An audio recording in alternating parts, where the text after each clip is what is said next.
ಓಂ ಶಾಂತಿ. ತಾರೀಕು 29/5/2026 ಪ್ರಾತಃ ಮುರಳಿ. ಮಧುರ ಮಕ್ಕಳೇ, ಈ ಹಳೆಯ ಪ್ರಪಂಚ ಹಾಗೂ ದೇಹದಾರಿಗಳೊಂದಿಗೆ ಎಂದೂ ಮನಸ್ಸನ್ನು ಇಡಬಾರದು.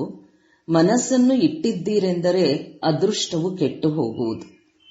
ಪ್ರಶ್ನೆ: ತಂದೆಯು ಮಕ್ಕಳಿಗೆ ಈ ನಾಟಕದ ಯಾವ ಗುಹ್ಯ ರಹಸ್ಯವನ್ನು ತಿಳಿಸಿದ್ದಾರೆ? ಉತ್ತರ: ಮಕ್ಕಳೇ, ಈಗ ಈ ನಾಟಕವು ಸಮಾಪ್ತಿ ಆಗುವುದಿದೆ. ಆದ್ದರಿಂದ ಎಲ್ಲಾ ಆತ್ಮರು ಇಲ್ಲಿ ಹಾಜರಾಗಲೇಬೇಕು.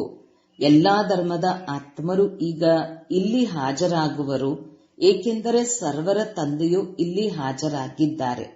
ಎಲ್ಲರೂ ತಂದೆಯ ಮುಂದೆ ಸಲಾಮು ಮಾಡಲು ಬರಲೇಬೇಕಾಗಿದೆ. ಎಲ್ಲಾ ಧರ್ಮದ ಆತ್ಮವು ಮನ್ಮನಾಭವದ ಮಂತ್ರವನ್ನು ತೆಗೆದುಕೊಂಡು ಹೋಗುವರು. ಅವರು ಮಧ್ಯಾಜೀಭವದ ಮಂತ್ರವನ್ನು ಧಾರಣೆ ಮಾಡಿ ಚಕ್ರವರ್ತಿಗಳಾಗುವುದಿಲ್ಲ. ಗೀತೆ: ಹೃದಯದ ಆಸರೆ ತುಂಡಾಗದಿರಲಿ. ಓಂ ಶಾಂತಿ. ಎಲ್ಲಾ ಸೇವಾ ಕೇಂದ್ರದ ಮಕ್ಕಳು ಗೀತೆಯನ್ನು ಕೇಳಿದಿರಿ. ನೀವು ಇಂದು ಕೇಳುತ್ತಿದ್ದೀರಿ. ದೂರದಲ್ಲಿರುವ ಮಕ್ಕಳು 2-4 ದಿನಗಳ ನಂತರ ಕೇಳುತ್ತಾರೆ. ಒಂದು ವೇಳೆ ಹಳೆಯ ಪ್ರಪಂಚ ಹಳೆಯ ಶರೀರದೊಂದಿಗೆ ಮನಸ್ಸಿಟ್ಟಿದ್ದೇ ಆದರೆ ಅದೃಷ್ಟವು ಕೆಟ್ಟು ಹೋಗುವುದು. ಏಕೆಂದರೆ ಈ ಶರೀರವು ಹಳೆಯ ಪ್ರಪಂಚದ್ದಾಗಿದೆ. ಆದ್ದರಿಂದ ಒಂದು ವೇಳೆ ದೇಹಾಭಿಮಾನಿಗಳಾದರೆ ಇಷ್ಟೊಂದು ಯಾವ ಅದೃಷ್ಟವು ರೂಪಿಸಲ್ಪಡುತ್ತದೆಯೋ ಅದು ಸಹ ಕೆಟ್ಟು ಹೋಗುವುದು. ನೀವೀಗ ದುರಾದೃಷ್ಟರಿಂದ ಅದೃಷ್ಟವಂತರಾಗುತ್ತಿದ್ದೀರಿ. ಆದ್ದರಿಂದ ಎಷ್ಟು ಸಾಧ್ಯವೋ ಒಬ್ಬ ತಂದೆಯನ್ನು ನೆನಪು ಮಾಡಿ, ಯಾರು ಬೇಹದ್ದಿನ ಆಸ್ತಿಯನ್ನು ಕೊಡುತ್ತಿದ್ದಾರೆ. ತಂದೆ ಮತ್ತು ಆಸ್ತಿಯನ್ನು ನೆನಪು ಮಾಡಿ. ಈ ಹಳೆಯ ಪ್ರಪಂಚದಲ್ಲಿ ಇನ್ನು ಸ್ವಲ್ಪವೇ ಸಮಯವಿದೆ. ಇದರಲ್ಲಿ ನೀವು ಪುರುಷಾರ್ಥ ಮಾಡಿ ಅವಶ್ಯಕವಾಗಿ ಸರ್ವಗುಣ ಸಂಪನ್ನ ಆಗಬೇಕು. ಅನೇಕರು ಪವಿತ್ರರಾಗಿಯೂ ಇದ್ದಾರೆ. ಕೆಲವರು ಪದೇ ಪದೇ ಕೆಳಗೆ ಬೀಳುತ್ತಾರೆ. ತಂದೆಯು ತಿಳಿಸುತ್ತಾರೆ, ನೀವು ಅವಶ್ಯಕವಾಗಿ ಸರ್ವಗುಣ ಸಂಪನ್ನರು ಆಗಬೇಕು. ತಂದೆಯ ಜೊತೆ ಸೇವೆಯಲ್ಲಿಯೂ ಜೊತೆಗಾರರಾಗಬೇಕು. ಬಹಳ ದೊಡ್ಡ ಸೇವೆಯಾಗಿದೆ. ಇಡೀ ಪತೀತ ಪ್ರಪಂಚವನ್ನು ಪಾವನ ಮಾಡಲು ಎಲ್ಲರೂ ತಂದೆಯ ಸಹಯೋಗ ನೀಡುತ್ತಾರೆಂದಲ್ಲ. ಯಾರು ಕಲ್ಪದ ಹಿಂದೆ ಸಹಯೋಗ ನೀಡಿದ್ದಾರೆಯೋ, ಬ್ರಾಹ್ಮಣ ಕುಲಭೂಷಣ ಬಿಕೆ ಆಗಿದ್ದಾರೆಯೋ ಅವರು ಬುದ್ಧಿವಂತರಾಗುತ್ತಾರೆ. ಪ್ರಜಾಪಿತ ಬ್ರಹ್ಮನ ಹೆಸರಂತೂ ಗಾಯನವಿದೆ. ಬ್ರಹ್ಮನ ಮಕ್ಕಳಿಗೆ ಅವಶ್ಯಕವಾಗಿ ಬ್ರಹ್ಮ ಕುಮಾರ ಕುಮಾರಿಯರೆಂದೇ ಹೇಳಲಾಗುತ್ತದೆ. ಅವಶ್ಯಕವಾಗಿ ಇದ್ದು ಹೋಗಿದ್ದಾರೆ. ಆದಿದೇವ ಆದಿದೇವಿಯನ್ನು ನೆನಪು ಮಾಡುತ್ತಾರೆ. ಏಕೆಂದರೆ ಯಾವುದು ಮೊದಲು ಆಗಿ ಹೋಗಿದೆಯೋ ಅದು ಪುನಃ ಆಗುವುದು. ಇದನ್ನು ನೀವು ತಿಳಿದುಕೊಂಡಿದ್ದೀರಿ. ಸತ್ಯಯುಗವು ಬಂದು ಹೋಗಿದೆ. ಆದಿ ಸನಾತನ ದೇವಿ ದೇವತೆಗಳ ರಾಜ್ಯವಿತ್ತು, ಅದು ಈಗ ಇಲ್ಲ. ದೇವಿ ದೇವತೆಗಳು ಯಾರು ಪವಿತ್ರ ಪ್ರವೃತ್ತಿ ಮಾರ್ಗದವರು ರಾಜ್ಯ ಮಾಡುತ್ತಿದ್ದರೋ ಅವರು ಈಗ 84ನೇ ಜನ್ಮದ ಅಂತಿಮದಲ್ಲಿದ್ದಾರೆ. ಈಗ ಪವಿತ್ರರಿಲ್ಲ ಮತ್ತು ಆ ರಾಜ್ಯವೂ ಇಲ್ಲ. ಎಲ್ಲರೂ ಪತೀತರಾಗಿ ಬಿಟ್ಟಿದ್ದಾರೆ. ಪುನಃ ಪಾವನರನ್ನಾಗಿ ಮಾಡಲು ತಂದೆಯು ಬಂದಿದ್ದಾರೆ. ತಂದೆಯು ತಿಳಿಸುತ್ತಾರೆ, ಮಕ್ಕಳೇ, ಪತೀತರೊಂದಿಗೆ ಬುದ್ಧಿಯೋಗವನ್ನು ಇಡಬೇಡಿ. ಒಬ್ಬ ತಂದೆಯನ್ನು ನೆನಪು ಮಾಡಿ. ನೀವು ತಿಳಿದುಕೊಂಡಿದ್ದೀರಿ, ನಾವು ತಂದೆಯ ಸಲಹೆಯಂತೆ ನಡೆದು ತಂದೆಯಿಂದ ಆಸ್ತಿಯನ್ನು ಪಡೆದುಕೊಳ್ಳುತ್ತಿದ್ದೇವೆ. ಆಸ್ತಿಯನ್ನು ಹೇಗೆ ಪಡೆದುಕೊಳ್ಳಬೇಕು ಎಂದು ಯುಕ್ತಿಯನ್ನು ತಿಳಿಸುತ್ತಾರೆ. ಮನುಷ್ಯನಂತೂ ಅನೇಕ ಪ್ರಕಾರದ ಯುಕ್ತಿಗಳನ್ನು ರಚಿಸುತ್ತಾರೆ. ಕೆಲವರು ವಿಜ್ಞಾನದ ಅಭಿಮಾನಿಗಳಾಗಿದ್ದಾರೆ. ಕೆಲವರು ವೈದ್ಯಕೀಯ ಅಭಿಮಾನಿಗಳಾಗಿದ್ದಾರೆ. ಮನುಷ್ಯರ ಹೃದಯವು ಹಾಳಾದರೆ ಇನ್ನೊಂದು ಪ್ಲಾಸ್ಟಿಕ್ ಹೃದಯವನ್ನು ಹಾಕಬಲ್ಲೆವು ಎಂದು ಬರೆಯುತ್ತಾರೆ. ನಿಜವಾದದ್ದನ್ನು ತೆಗೆದು ತಾತ್ಕಾಲಿಕ ಹೃದಯವನ್ನು ನಡೆಸುತ್ತಿರುತ್ತಾರೆ. ಇದು ಸಹ ಎಷ್ಟು ಒಳ್ಳೆಯ ಕಲೆಯಾಗಿದೆ. ಆದರೆ ಇದು ಅಲ್ಪಕಾಲದ ಸುಖಕ್ಕಾಗಿ. ನಾಳೆ ಅವರು ಮರಣ ಹೊಂದಿದರೆ ಶರೀರವೇ ಸಮಾಪ್ತಿಯಾಗಿ ಬಿಡುವುದು. ಪ್ರಾಪ್ತಿ ಏನೂ ಆಗುವುದಿಲ್ಲ. ಅಲ್ಪಕಾಲಕ್ಕಾಗಿ ಸಿಕ್ಕಿತಷ್ಟೇ. ವಿಜ್ಞಾನದ ಮೂಲಕ ಬಹಳಷ್ಟು ಕಮಾಲ್ ಮಾಡಿ ತೋರಿಸುತ್ತಾರೆ. ಅದು ಕೇವಲ ಅಲ್ಪಕಾಲಕ್ಕಾಗಿ. ಈ ಮಾತಂತೂ ಎಲ್ಲದಕ್ಕಿಂತ ಸಂಪೂರ್ಣ ಭಿನ್ನವಾಗಿದೆ. ಪಾವನ ಆತ್ಮವು 84 ಜನ್ಮಗಳನ್ನು ಪಡೆದುಕೊಳ್ಳುತ್ತಾ ಪತೀತವಾಗಿ ಬಿಟ್ಟಿದೆ. ಆ ಪತೀತ ಆತ್ಮವನ್ನು ಪುನಃ ಪಾವನವನ್ನಾಗಿ ತಂದೆಯ ವಿನಃ ಮತ್ಯಾರೂ ಮಾಡಲು ಸಾಧ್ಯವಿಲ್ಲ. ಒಬ್ಬ ತಂದೆಯದೇ ಗಾಯನವಿದೆ. ಸರ್ವರ ಪತೀತ ಪಾವನ, ಸರ್ವರ ಸದ್ಗತಿದಾತ, ಸರ್ವರ ಮೇಲೆ ದಯಾದೃಷ್ಟಿಯನ್ನು ಇಡುವವರು ಸರ್ವೋದಯ ಲೀಡರ್ ಆಗಿದ್ದಾರೆ. ಮನುಷ್ಯರು ತಮ್ಮನ್ನು ಸರ್ವೋದಯ ಲೀಡರ್ ಎಂದು ಕರೆಸಿಕೊಳ್ಳುತ್ತಾರೆ. ಆದರೆ ಸರ್ವ ಎಂದರೆ ಅದರಲ್ಲೂ ಎಲ್ಲರೂ ಬಂದು ಬಿಡುತ್ತಾರೆ. ಅಂದ ಮೇಲೆ ಸರ್ವರ ಮೇಲೆ ದಯೆ ತೋರಿಸುವವರು ತಂದೆಯೊಬ್ಬರೇ ಎಂದು ಗಾಯನವಿದೆ. ಅವರಿಗೆ ದಯಾಸಾಗರ, ಆನಂದ ಸಾಗರನೆಂದು ಹೇಳುತ್ತಾರೆ. ಉಳಿದ ಮನುಷ್ಯರು ಸರ್ವರ ಮೇಲೆ ದಯೆ ತೋರಿಸಲು ಸಾಧ್ಯವೇ? ತಮ್ಮ ಮೇಲೆ ದಯೆ ಮಾಡಿಕೊಳ್ಳಲು ಸಾಧ್ಯವಿಲ್ಲವೆಂದರೆ ಅನ್ಯರ ಮೇಲೆ ಏನು ಮಾಡುವರು? ಇವರು ಅಲ್ಪಕಾಲದ ದಯೆ ತೋರಿಸುತ್ತಾರೆ. ಎಷ್ಟು ದೊಡ್ಡ ಹೆಸರುಗಳನ್ನು ಇಟ್ಟುಕೊಂಡಿದ್ದಾರೆ. ಈಗ ತಂದೆಯು ತಿಳಿಸುತ್ತಾರೆ, ನಿಮಗೆ ಸದಾ ಆರೋಗ್ಯವಂತರು, ಐಶ್ವರ್ಯವಂತರಾಗುವ ಎಷ್ಟು ಸಹಜ ಯುಕ್ತಿಯನ್ನು ತಿಳಿಸುತ್ತಾರೆ. ಯುಕ್ತಿಯು ಅತಿ ಸಹಜವಾಗಿದೆ. ಕೇವಲ ನನ್ನನ್ನು ನೆನಪು ಮಾಡಿರಿ, ಏಕೆಂದರೆ ನೀವು ನನ್ನನ್ನೇ ಮರೆತು ಹೋಗಿದ್ದೀರಿ.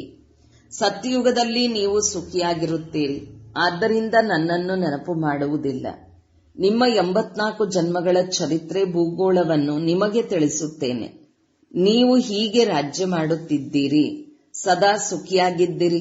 ನಂತರ ದಿನ ಪ್ರತಿದಿನ ಕೆಳಗಿಳಿಯುತ್ತಾ ಇಳಿಯುತ್ತಾ ತಮೋ ಪ್ರಧಾನ ದುಃಖಿ ಪತೀತರಾಗಿ ಬಿಟ್ಟಿದ್ದೀರಿ. ಈಗ ತಂದೆಯು ಪುನಃ ನೀವು ಮಕ್ಕಳಿಗೆ ಕಲ್ಪದ ಮೊದಲಿನಂತೆ ಆಸ್ತಿಯನ್ನು ಕೊಡುತ್ತಿದ್ದಾರೆ. ನೀವೇ ಕಲ್ಪ ಕಲ್ಪವೂ ಬಂದು ಆಸ್ತಿಯನ್ನು ಪಡೆದುಕೊಳ್ಳುತ್ತೀರಿ.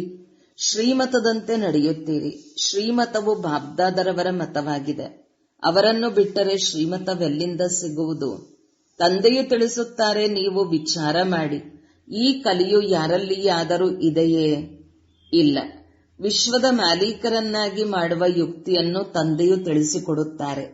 ಇದರ ವಿನಃ ಮತ್ಯಾವುದೇ ಉಪಾಯವಿಲ್ಲ. ಪತೀತ ಪಾವನ ತಂದೆಯ ಶ್ರೇಷ್ಠ ಪದವಿಯನ್ನು ಪಡೆಯುವುದಕ್ಕಾಗಿ ಜ್ಞಾನ ತಿಳಿಸುತ್ತಾರೆ. ಕೇವಲ ಸೃಷ್ಟಿ ಚಕ್ರದ ಜ್ಞಾನವನ್ನು ತಿಳಿದುಕೊಳ್ಳುವುದರಿಂದ ನೀವು ಪತೀತರಾಗಿ ಬಿಡುವುದಿಲ್ಲ. ತಂದೆಯು ತಿಳಿಸುತ್ತಾರೆ, ನನ್ನನ್ನು ನೆನಪು ಮಾಡಿರಿ. ಈ ಯೋಗಾಗ್ನಿಯಿಂದಲೇ ನಿಮ್ಮ ಪಾಪದ ಕೊಡವು ಸಮಾಪ್ತಿಯಾಗುವುದು. ನೀವೇ 84 ಜನ್ಮಗಳನ್ನು ಪಡೆದುಕೊಳ್ಳುತ್ತಾ ಬಹಳ ಪತೀತರಾಗಿದ್ದೀರಿ ಎಂದು ತಂದೆಯು ತಿಳಿಸುತ್ತಾರೆ. ಇತ್ತೀಚೆಗಂತೂ ಮನುಷ್ಯರು ನಾನೇ ಶಿವನೆಂದು ಹೇಳಿಕೊಳ್ಳುತ್ತಾರೆ, ಅಥವಾ ನೀವು ಪರಮಾತ್ಮನ ರೂಪವಾಗಿದ್ದೀರಿ, ಆತ್ಮನೇ ಪರಮಾತ್ಮನೆಂದು ಹೇಳುತ್ತಾರೆ. ಈಗ ತಂದೆಯು ಬಂದಿದ್ದಾರೆ. ನೀವು ತಿಳಿದುಕೊಂಡಿದ್ದೀರಿ, ಶಿವ ತಂದೆಯೇ ನೆನಪು ತರಿಸಬೇಕು. ಸರ್ವರ ಸದ್ಗತಿದಾತನು ಒಬ್ಬ ಪರಮಪಿತ ಪರಮಾತ್ಮನೇ ಆಗಿದ್ದಾರೆ. ಶಿವನ ಮಂದಿರಗಳನ್ನು ಪ್ರತ್ಯೇಕವಾಗಿ ಕಟ್ಟಿಸುತ್ತಾರೆ. ಶಂಕರನ ರೂಪವೇ ಬೇರೆಯಾಗಿದೆ. ಪ್ರದರ್ಶನಿಯಲ್ಲಿಯೂ ಇದನ್ನು ತೋರಿಸಬೇಕು. ಶಿವ ನಿರಾಕಾರ, ಶಂಕರ ಆಕಾರಿಯಾಗಿದ್ದಾನೆ. ಕೃಷ್ಣನಂತೂ ಸಾಕಾರದಲ್ಲಿದ್ದಾನೆ. ಜೊತೆಯಲ್ಲಿ ರಾಧೆಯನ್ನು ತೋರಿಸುವುದು ಸರಿಯಾಗಿದೆ. ಆಗ ಇದು ಸಿದ್ಧವಾಗುವುದು, ಇವರೇ ನಂತರ ಲಕ್ಷ್ಮೀನಾರಾಯಣ ಆಗುತ್ತಾರೆ ಎಂದು. ಕೃಷ್ಣನು ದ್ವಾಪರದಲ್ಲಿ ಗೀತೆಯನ್ನು ತಿಳಿಸಲು ಬರುವುದೇ ಇಲ್ಲ. ಪತೀತರಾಗುವುದು ಕಲಿಯುಗದ ಅಂತ್ಯದಲ್ಲಿ, ಸತ್ಯಯುಗದಲ್ಲಿ ಪಾವನರಿರುತ್ತಾರೆ ಅಂದ ಮೇಲೆ ತಂದೆಯು ಸಂಗಮದಲ್ಲಿಯೇ ಬರುತ್ತಾರೆ. ಇದನ್ನು ತಂದೆಯೇ ತಿಳಿದುಕೊಂಡಿದ್ದಾರೆ. ಅವರೇ ತ್ರಿಕಾಲದರ್ಶಿಯಾಗಿದ್ದಾರೆ. ಕೃಷ್ಣನಿಗೆ ತ್ರಿಕಾಲದರ್ಶಿ ಎಂದು ಹೇಳಲಾಗುವುದಿಲ್ಲ. ಅವರು 3 ಕಾಲಗಳ ಜ್ಞಾನವನ್ನು ತಿಳಿಸಲು ಸಾಧ್ಯವಿಲ್ಲ. ಏಕೆಂದರೆ ಕೃಷ್ಣನಿಗೆ ಸೃಷ್ಟಿಯ ಆದಿಮಧ್ಯ ಅಂತ್ಯದ ಜ್ಞಾನವೇ ಇಲ್ಲ. ಕೃಷ್ಣನು ಚಿಕ್ಕ ಮಗುವಾಗಿದ್ದಾನೆಂದು ಹೇಳುತ್ತಾರೆ. ದೈವಿ ರಾಜಕುಮಾರ ಕುಮಾರಿಯರು ಕಾಲೇಜಿಗೆ ಓದಲು ಹೋಗುತ್ತಾರೆ. ಮೊದಲು ಇಲ್ಲಿಯೂ ಸಹ ರಾಜಕುಮಾರ ಕುಮಾರಿಯರ ಕಾಲೇಜುಗಳಿತ್ತು.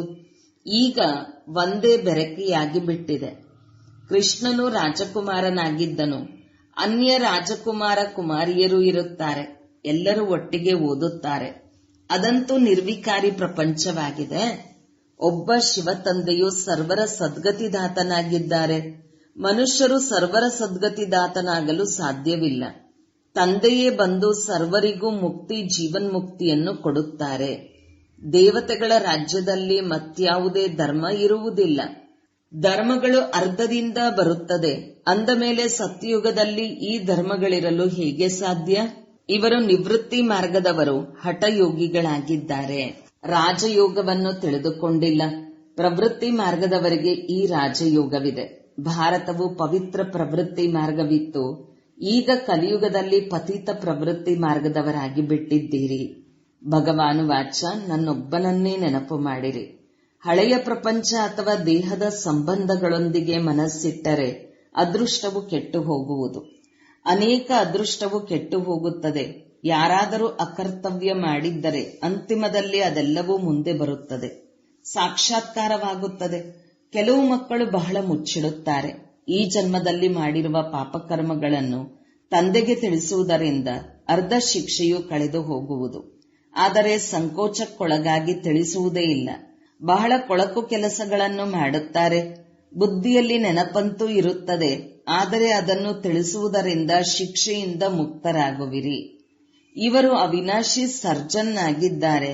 ಇರುವ ಕಾಯಿಲೆಯನ್ನು ಸಂಕೋಚಕ್ಕೊಳಗಾಗಿ ಸರ್ಜನ್ಗೆ ತಿಳಿಸಲಿಲ್ಲವೆಂದರೆ ಅದು ಕಳೆಯುವುದಾದರೂ ಹೇಗೆ? ಯಾವುದೇ ವಿಕರ್ಮ ಮಾಡಿದ್ದರೂ ಸಹ ತಿಳಿಸುವುದರಿಂದ ಅರ್ಧ ಪಾಪ ತುಂಡಾಗುವುದು. ತಿಳಿಸದೇ ಇದ್ದರೆ ಅದು ವೃದ್ಧಿಯಾಗುತ್ತಾ ಹೋಗುವುದು. ಹೆಚ್ಚು ಸಿಕ್ಕಿ ಹಾಕಿಕೊಳ್ಳುತ್ತಾ ಹೋಗುವಿರಿ ಮತ್ತು ಅದೃಷ್ಟವು ಸಮಾಪ್ತಿಯಾಗಿ ದುರಾದೃಷ್ಟವಾಗಿ ಬಿಡುತ್ತದೆ. ತಂದೆಯು ತಿಳಿಸುತ್ತಾರೆ, ದೇಹದೊಂದಿಗೆ ಸಂಬಂಧವನ್ನು ಇಡಬೇಡಿ. ಯಾವಾಗಲೂ ನನ್ನೊಬ್ಬನನ್ನೇ ನೆನಪು ಮಾಡಿ, ಆಗ ನಿಮ್ಮಿಂದ ಯಾವುದೇ ಕೆಟ್ಟ ಕೆಲಸಗಳು ಆಗುವುದಿಲ್ಲ. ಇವರು ಧರ್ಮರಾಜನೂ ಆಗಿದ್ದಾರೆ. ಅವರೊಂದಿಗೆ ಮುಚ್ಚಿಡುತ್ತಾ ಇದ್ದರೆ ಮತ್ತೆ ಇನ್ನಷ್ಟು ಶಿಕ್ಷೆ ಮತ್ಯಾರಿಗೂ ಸಿಗುವುದಿಲ್ಲ. ಸಮಯವು ಎಷ್ಟು ಸಮೀಪಿಸುತ್ತಾ ಹೋಗುವುದೋ ಎಲ್ಲರಿಗೂ ಸಾಕ್ಷಾತ್ಕಾರವಾಗುತ್ತಾ ಹೋಗುವುದು. ಈಗ ಎಲ್ಲರ ಅಂತಿಮ ಸಮಯವಾಗಿದೆ. ಎಲ್ಲರೂ ಪತೀತರಾಗಿದ್ದಾರೆ. ಪಾಪಗಳ ಶಿಕ್ಷೆಯು ಖಂಡಿತ ಸಿಗುತ್ತದೆ. ಹೇಗೆ 1 ಸೆಕೆಂಡಿನಲ್ಲಿ ಜೀವನ್ಮುಕ್ತಿ ಸಿಗುವುದೋ ಹಾಗೆಯೇ 1 ಸೆಕೆಂಡಿನಲ್ಲಿ ಶಿಕ್ಷೆಗಳ ಈ ರೀತಿ ಅನುಭವವಾಗುತ್ತದೆ. ಹೇಗೆ ಬಹಳ ಸಮಯದಿಂದ ಶಿಕ್ಷೆಯನ್ನು ಅನುಭವಿಸುತ್ತಿದ್ದೇನೆ ಎಂಬಂತೆ. ಇದು ಬಹಳ ಸೂಕ್ಷ್ಮ ಮೆಷಿನರಿಯಾಗಿದೆ. ಎಲ್ಲರ ಅಂತಿಮ ಸಮಯವಾಗಿದೆ. ಶಿಕ್ಷೆಗಳನ್ನು ಖಂಡಿತವಾಗಿಯೂ ಅನುಭವಿಸಬೇಕು. ನಂತರ ಎಲ್ಲ ಆತ್ಮರು ಪವಿತ್ರರಾಗಿ ಹೊರಟು ಹೋಗುವರು. ತಂದೆಯು ಬಂದು ಪತೀತ ಆತ್ಮರನ್ನು ಪಾವನರನ್ನಾಗಿ ಮಾಡುತ್ತಾರೆ. ತಂದೆಯ ವಿನಃ ಮತ್ಯಾರಿಗೂ ಈ ಶಕ್ತಿ ಇಲ್ಲ. 63 ಜನ್ಮಗಳಿಂದ ಪಾಪಗಳನ್ನು ಮಾಡುತ್ತಾ ಮಾಡುತ್ತಾ ಈಗ ಪಾಪದ ಕೊಡವು ತುಂಬಿದೆ. ಮಾಯೆಯ ಗ್ರಹಣವು ಎಲ್ಲರಿಗೂ ಹಿಡಿದಿದೆ. ದೊಡ್ಡ ಗ್ರಹಣವು ನಿಮಗೆ ಹಿಡಿದಿದೆ. ನೀವೇ ಸರ್ವಗುಣ ಸಂಪನ್ನರಾಗಿದ್ದೀರಿ. ನಿಮ್ಮ ಮೇಲೆ ಗ್ರಹಣ ಹಿಡಿದಿದೆ.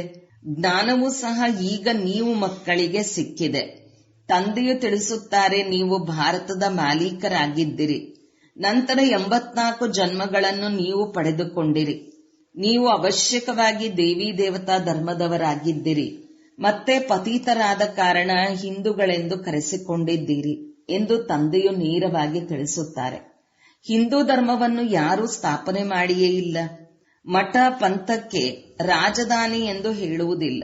ರಾಜ್ಯವು ರಾಜರಿಗಿರುತ್ತದೆ. ಮೊದಲನೇ ಲಕ್ಷ್ಮೀನಾರಾಯಣ, ಎರಡನೇ ಲಕ್ಷ್ಮೀನಾರಾಯಣ, ಹೀಗೆ ರಾಜ್ಯವು ನಡೆಯುತ್ತದೆ. ಇದು ಸಹ ಅವಶ್ಯವಾಗಿದೆ. ಪಾವನರಿಂದ ಪತೀತರಾಗಬೇಕು. ಪತೀತರಾಗುವ ಕಾರಣ ದೇವಿ ದೇವತೆಗಳೆಂದು ಕರೆಸಿಕೊಳ್ಳಲು ಸಾಧ್ಯವಿಲ್ಲ. ನೀವು ತಿಳಿದುಕೊಳ್ಳುತ್ತೀರಿ, ನಾವು ಪೂಜ್ಯ ದೇವಿ ದೇವತೆಗಳಾಗಿದ್ದೆವು, ಈಗ ಪೂಜಾರಿಗಳಾಗಿದ್ದೇವೆ ಎಂಬುದನ್ನೇ ಮರೆತು ಹೋಗಿದ್ದೇವೆ. ತಂದೆಯು ಆಸ್ತಿಯನ್ನು ಕೊಟ್ಟಿದ್ದರು, ನಂತರ ಪತೀತರಾದೆವು. ಆದ್ದರಿಂದ ನಮ್ಮದೇ ಚಿತ್ರಗಳಿವೆ. ಕುಳಿತು ಪೂಜೆ ಮಾಡಿದೆವು ಎಂದು ನೀವೀಗ ತಿಳಿದುಕೊಳ್ಳುತ್ತೀರಿ. ತಾವೇ ಪೂಜ್ಯ, ತಾವೇ ಪೂಜಾರಿ. ಇದು ಭಾರತದ ವಿನಃ ಮತ್ಯಾರಿಗೂ ಹೇಳುವುದಿಲ್ಲ.